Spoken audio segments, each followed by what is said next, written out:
এই হচ্ছে রাইনক্সের rail liner. নিশ্চয়ই বুঝতে পারছেন যারা ব্যবহার করেন আপনারা।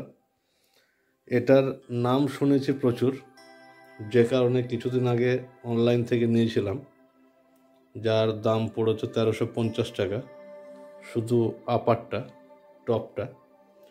এই যে দেখতে পাচ্ছেন, দেখে কিন্তু এদিক থেকে খুবই ভালো লাগছে, কিন্তু যেটা দেখে মন খারাপ হয়ে গেল সেটা একটু দেখুন, তবে বুঝতে পারবেন। পরপর আমি দেখাচ্ছি। প্রথম হচ্ছে এই যে রাইনক্সের লোগোটার অবস্থা দেখুন। এই যে এটা আমি ব্যবহার করেছি খুব বেশি হলে 3 থেকে 4 দিন। লোগো উঠে চলে যাচ্ছে, স্টিকারগুলো পুরো উঠে যাচ্ছে। এই যে কোনো কাঁচা বা কোনো কিছু বা বৃষ্টি, কোনো দিন বৃষ্টিতেও ভিজিনি। এই কিছুদিন আগে একটা ট্যুরে গেছিলাম, ইস্ট সাউথ ওয়েস্ট কোস্টাল রাইডে। তো ওখানে জাস্ট 2 দিন আমি ব্যবহার করেছি, 2 থেকে 3 দিন, কোনো বৃষ্টিও পাইনি। প্রথম কথা হচ্ছে এগুলো উঠে চলে যাচ্ছে। আর সব থেকে যেটা ভাইটাল জিনিস, সেটা এবার আপনাদেরকে দেখাই। এটা আমাকে উল্টাতে হবে। এই দেখুন, এই যে পেছনের অবস্থাটা দেখুন। এই জায়গাটায় কি হয়েছে দেখুন। জাস্ট আমি রাইড করছিলাম, পেছনে লাগেজ ছিল, আমি বসে চালাচ্ছিলাম।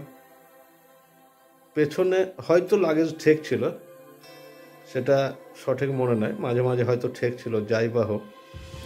কিন্তু এই যে পরিস্থিতিটা দেখুন, যে কি অবস্থা। যতই ঠেকুক সেটা কতটুকু ঠেকবে,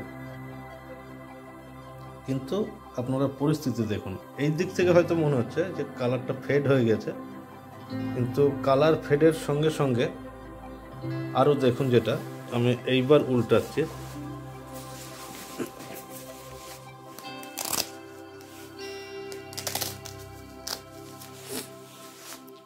এই দিকটা দেখুন, ওর থেকেও ভয়ঙ্কর ব্যাপার হয়ে আছে এই দিকটা।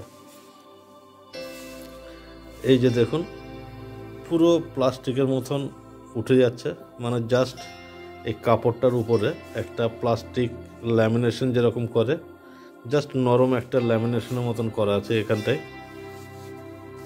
নিশ্চয় বুঝতে পারছেন, পুরো পলিথিন এগুলো উঠে গেছে। আশা করি এরপর আর এটা ব্যবহার করাই যাবে না, কারণ বৃষ্টির জল যদি পড়ে বা কোনো জল যদি লাগে, এদিক দিয়ে শোপ করবে। তো সব থেকে খারাপ লাগলো যে এই 2 দিনের মধ্যে, 2 দিন ব্যবহার করে এই রকম যদি পরিস্থিতি হয়। জাস্ট ব্র্যান্ড নিউ একবারে। আমার অর্ডার দেওয়া হয়েছে খুব বেশি হলে আজ 1 মাস আগে, আর ট্যুর হয়েছে 2 দিন আগে, শেষ হয়েছে।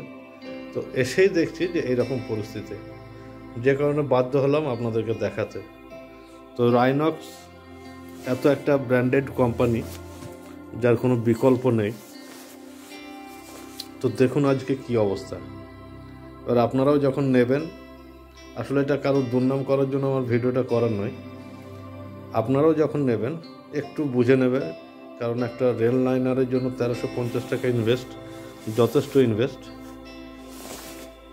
খুবই খারাপ লাগছে, মনটাও খারাপ হয়ে গেল যে আমি ব্যবহারই করতে পারলাম না, অথচ জিনিসটার এই অবস্থা।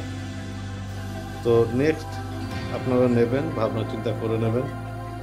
আমি কোনো কোম্পানির দুর্নামও করছি না বা কোনো কিছু, কিন্তু যেটা বাস্তব সেটাই আপনাদেরকে তুলে ধরলাম।